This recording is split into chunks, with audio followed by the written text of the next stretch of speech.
Clickety clickety tappity tappity. What is that? It is an anxiety attack.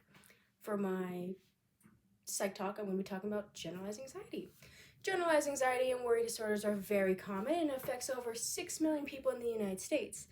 And the article that I used was called The Self-Conscious Emotions in Worry and Generalized Anxiety by Michelle Schellenberg and Philip Chow. There were 2 studies done within this, and so let's get to discussing study number 1.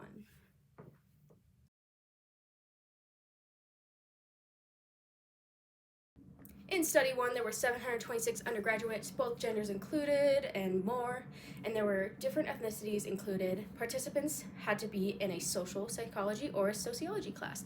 The tests that were done in study 1 were shame aversion, guilt, worry, anhedonic depression, PSWQ, and other generalized worry-related tests. Some things to mention was the main goal of the first study was to get results in general and then compare them to previous results and tests taken by other students to see if there were any similarities between depression and worry-related disorders.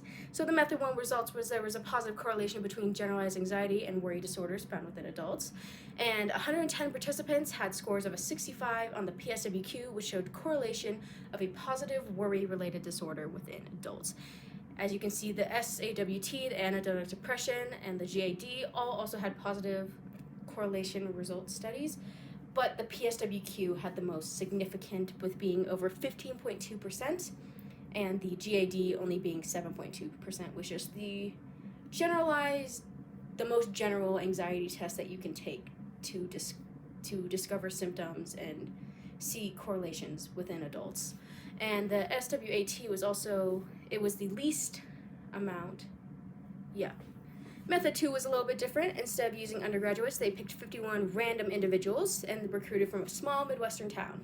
These people who wanted to participate in the study were eventually paid, and this was just to discover if they had any related anxiety symptoms. The tests done were the PSWQ and the shame aversion test and the general depression and anxiety test. Other things to mention is since they were picking random people off the street that wanted to be included in the study, they didn't check to see if they had previous anxiety symptoms or depression symptoms, and so it kind of skewed their results since some of the participants already had anxiety-related symptoms. So yeah.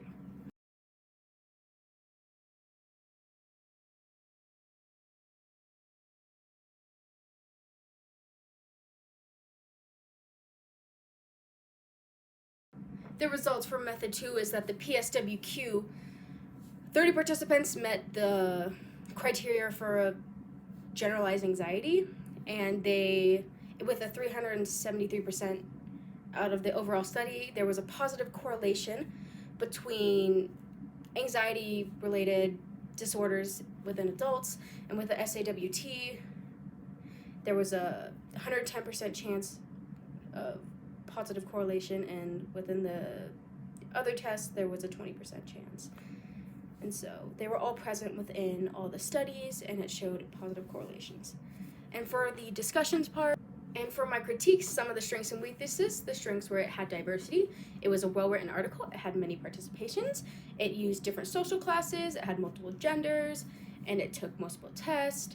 And some of the weaknesses is that it has cross-examined data, so they glossed over the results. It didn't compare to previous studies, and it had random results, like results didn't match with stats numbers.